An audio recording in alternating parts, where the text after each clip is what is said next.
ท่านหมอไปขอเข่าอยู่วัดบ่โดยอ๋อไม่ใช้เข่าไปขอนะอันนี้โอ้ไข่เข่าปั้นเลยพี่น้องโดยเขาไปไข่กล้วยเลยนะหน่อไม้เข่ากับไข่เป็นไงหลวงพ่อเอาให้บ่โดยโอ้เข่าก้นบาทเข่ากินมดเลยหมดอ๋อไปว่าคูเมอร์นี่กินเข่าก้นบาทโดยหมดแม่ว่า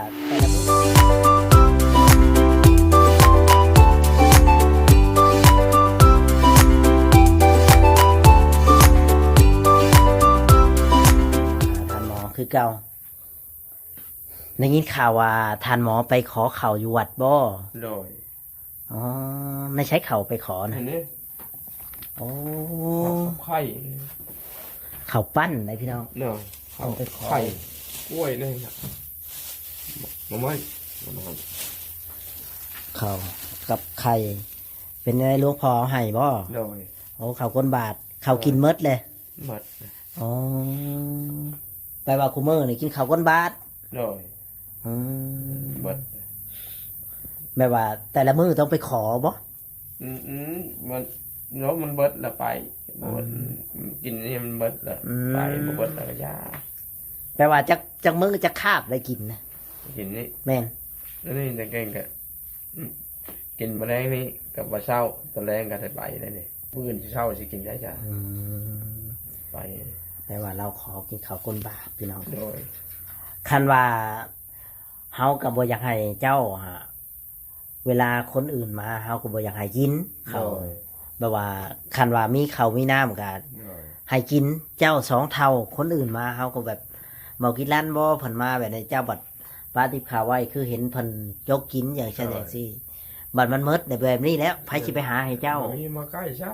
ำบัดเขาแข็งหือมีเหือมีแห้งอยู่เขาไปทำมาหากินเขาก็ได้แม่นล่ะวะนี่สิเสื่องไว้บัดนี้เอาเสื่องไว้ในนั่นแหละอยากกินเขาก็ออกมากินมีแล้ววันนี้เลยแบบมีมาใกล้มีใครมาใกล้แต่นั้นมีตอนนั้นข้าวห่อยไว้ก็ได้ว่าอะไรมาโดดจะสิข้าวเราก็บ่จังแล้วเขาก็ยังไปบ่ได้เลยบอกกล้าเว้าเขาอ๋อบัดนี้ก็ต้องเชื่องไว้ฐานหมอจังไรก็ได้เขาก็บ่อยากให้แบบป้าไว้แบบนี้ห้อยว่าเดี๋ยวคนเขามีเหือมีแห้งเขาไปทำงานทำการปิ้งปลาไว้นานเลยครับเขาก็ยังกินเขาก็ไม่ได้กินเลยมันนี่เชื่อว่าไม่ได้มันก็กินเลยย่าเขาไม่ได้กินเลยนั่นแหละหายเจ้าหายเจ้าเสื่องไว้หายเจ้าไปช้างมีแต่ให้อย่างเดียวนี่คู่มือโอ้ยเป็นในไหนได้ถามหมอคือให้เป็นในไหนคือให้คิดได้อันหลายอย่างคิดเรื่องไหนเนี่ยนี่คิดก็ดีเลยก็พูดตั้งจำได้ข้าวกะมันเบิดเลยหมูผมว่าใกล้กันมีแล้วมีปิ้งปลาข้าวหมูมาโจ๊กกินรถกินกับอะไรบ้างยังตัวเองเลยหมูกินเลยเอากับบริกินแหละนึกอันสองมาบาทเป็นบริบาทเลยคิดน้ำบาทอีกคิดน้ำบาทนี่หลายอันหลายอย่างบาทก็บดีก็เลยแบบน้ำตามันเนี่ยคุมันเจ็บอะไรมันขึ้นหลายอันหลายอย่างเลยมันหอดมันเจ็บอะไรหมูแบบว่านี่เลยนี่แหละพี่น้องเบิดเลยมันจะพอทนบนเป็นนะมันแบบนั้นมาแล้วก็แล้วไงพอได้อันนั้นวันท้าชีวิตไปวันๆเนาะโดยพอได้เลี้ยงชีพไปวันๆพี่น้องเลยถ้าว่าบ่มีหลวงพ่อเนี่ยสิได้กินเนี่ยบ่คิดว่าเอ้าถามตรงๆอ่ะบ่มีเพื่อนนี่แม่นต้องว่านะเพิ่นว่าบ่ให้ไปขอใช้มากินน้ำเด้อเพิ่นว่าบ่สมมุติว่าบ่ฮู้จักกับหลวงพ่อเนี่ยเจ้าคิดว่าสิไปกินแนวใดสิหาแนวใดสิเฮ็ดแนวใดขอนำชาวบ้านเนี่ยบ่ขอได้มันมีกินแต่ขอนำชาวบ้านขอมันมีเอาไปรักขอขัดเพิ่นบ่ให้ได้ค่ะนั่งว่าไปขอเพิ่นบ่ให้สิได้กินบ่จ้ะก็บ่ได้กินแล้วเพิ่นบ่ให้บ่ให้ข้าวบ่ข้าวกินเบิดแล้วบ่ได้เพิ่นอยู่วันใหญ่เพิ่นออกมาเพิ่นนอนได้ไข่เด้อกินไข่น้อยนึงไข่น้อยนึงก็ข้าวมะม่วงเปี้ยงกับกล้วยนะพอได้กินกับเนาะพอได้กินกับมันนี่กับเช้าเขาตอนแรงก็จะได้ไปหาไม้วันนี้ก็มาเช้าได้พี่น้อยเขาเพิ่นขอเขาปั้นเขาที่ว่าก้นบาทที่ว่าหลวงพ่อ เพิ่นใช้บาทใช้เบอร์ไว้แล้วก็เพิ่นก็ได้หลายแน่เพิ่นก็จกเข้าไว้ หลายคนให้เดี๋ยวเนาะ ก็บ่ได้ว่าให้แต่ทันหมอพี่น้องเอ้ยก็คนถูกข์ก็หลายอยู่เพิ่นก็แบ่งกันผู้บางคนก็มารอเอาเนาะ เลย เขาคนบาทคือกันพี่น้องเอ้ยย้อนบ่มีย้อนอัตคัดพี่น้องเอ้ยคนเฮามันบ่มีมันก็ดิ้นรนหาแหละแต่ละอย่างพี่น้องเอ้ยถึงชีว่า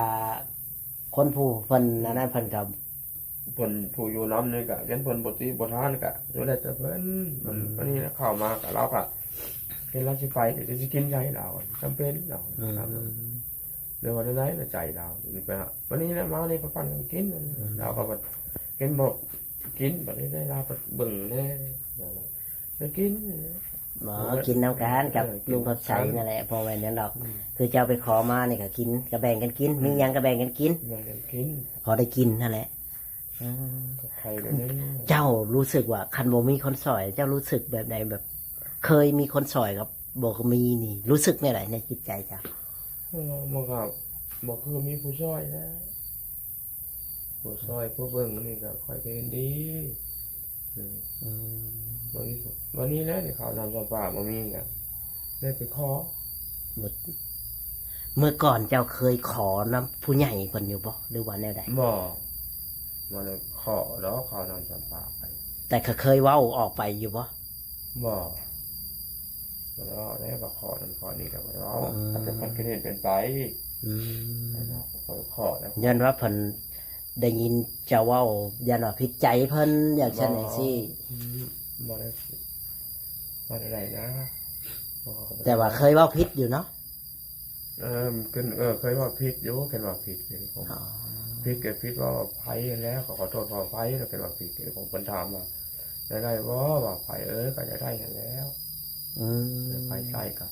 แบบนี้ดูดน้ำตรงนี้กับนี้ดูด อ๋อเจ้าเคยเว้าตัวนั้นเนาะในเรื่องผ่านมานี่ โดย เฮาก็ถาม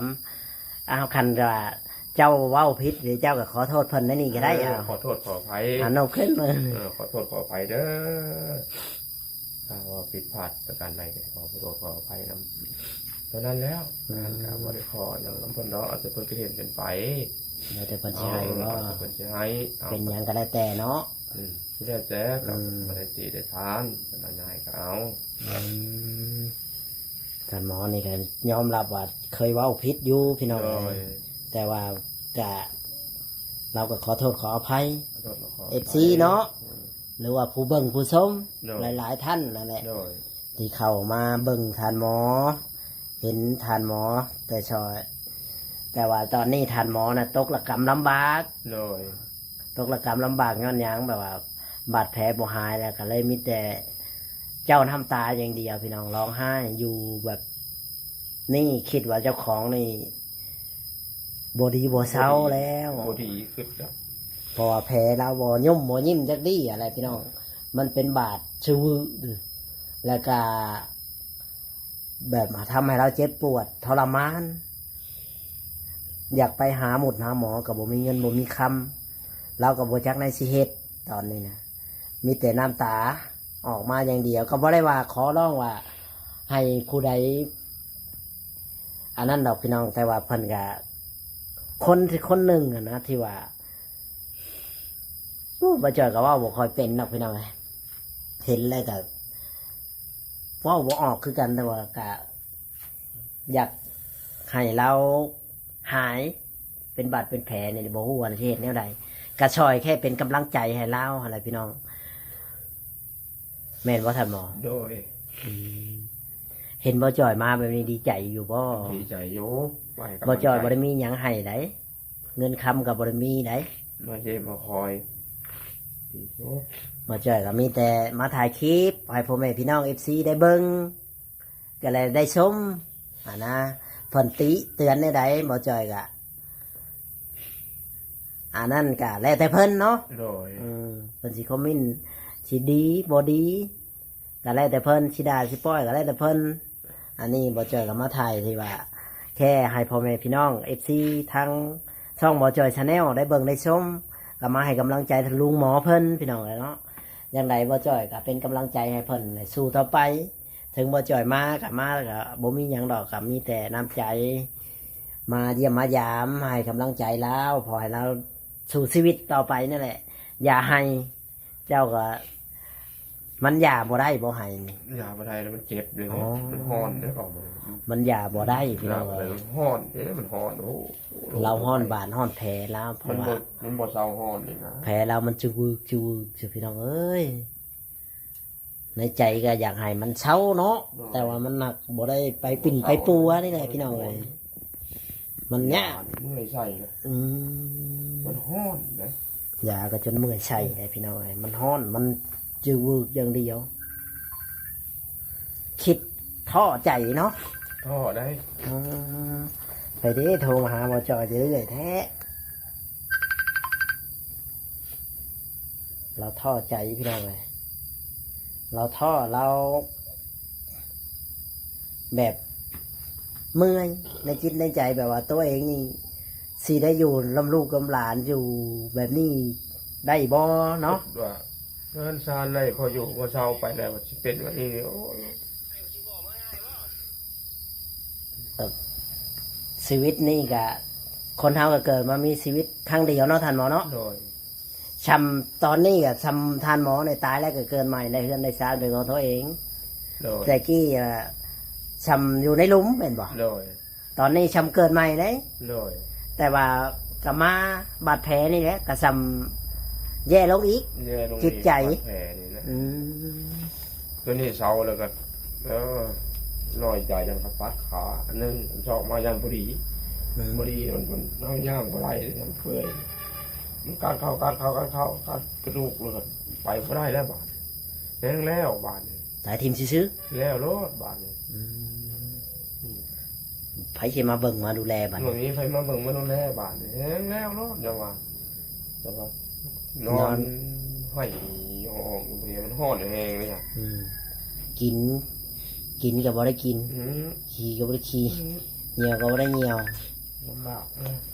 ตายอย่างเดียวพี่น้องเลยลำบากเนาะ โดย เนาะท่านหมออืมเราก็อยู่แบบนี้ไปเรื่อยๆอยู่ซ้ำๆว่าสิหายคิดว่าสิหายอยู่บ่ท่านห คิ ม ด อ ว่ามันสิหายเนี่ยตะกี้ก็สิบอกนั่นนะคือว่าพ่อยปัวไปมันยาสิถึกนะ อืม ไปโดนไปปัวโดนไปเดินคล้องเดินนี่เดินหน้ามาสิดีก็ยังคือเก่ามันห้อนในบ้านก็สิอดบ่ได้นะมันออกห้อนออกร้อนนักขึ้นอ๋อ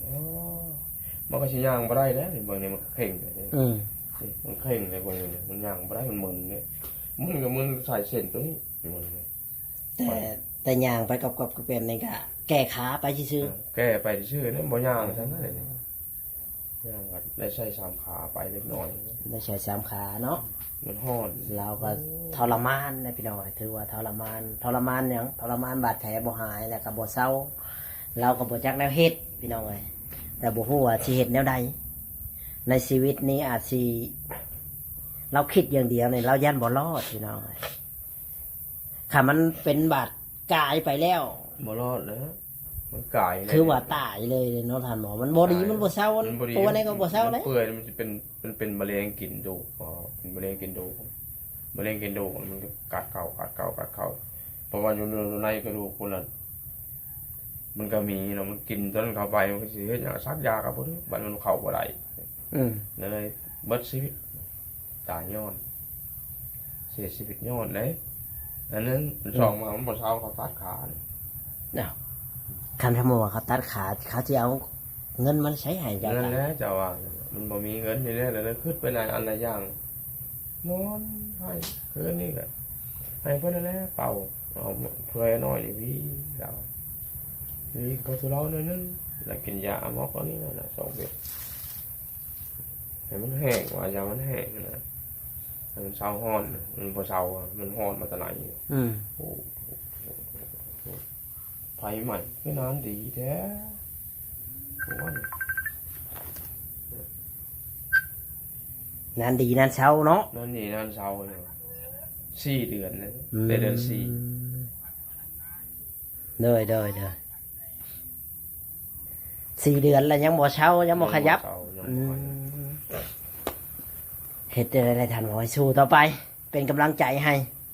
เฮาก็บ่มีหยังดอกเฮาก็มาเป็นกำลังใจให้เจ้าสู้ต่อไปนั่นแหละก็หายไว เลย ๆเนาะ สาธุแค่มันหายใส่ยายังไงถึกยังไข้ อันนี้บ่ถึกเลย มันหมดห้อนให้นี่นะมันหมดห้อน อ๋อบ่ถึกบ่เช้าเลย มันหมดห้อนนี่บ่ได้ อืม มันหมดห้อนได้ก็สิดีอยู่ มันห้อนแบบไผใหม่นี่ สิดีอยู่บ่เอาถามตรง บ่ดีแหละอยู่แบบนี้บ่ดีบ่มีน้ำใส่ก็มัน ๆบ่มีแนวใช้ บ่มีน้ำใส่ไปใส่ก็บ่ได้ปาด ไปหาหมอก็บ่ได้ไป บ่ได้ใส่ เอาแล้วพี่น้องเอ้ยบ่ได้ไปแบบนี้มันบ่ดีบ่เช้าแล้วเนาะ บ่เช้าแล้ว อืม จำเป็นแหละ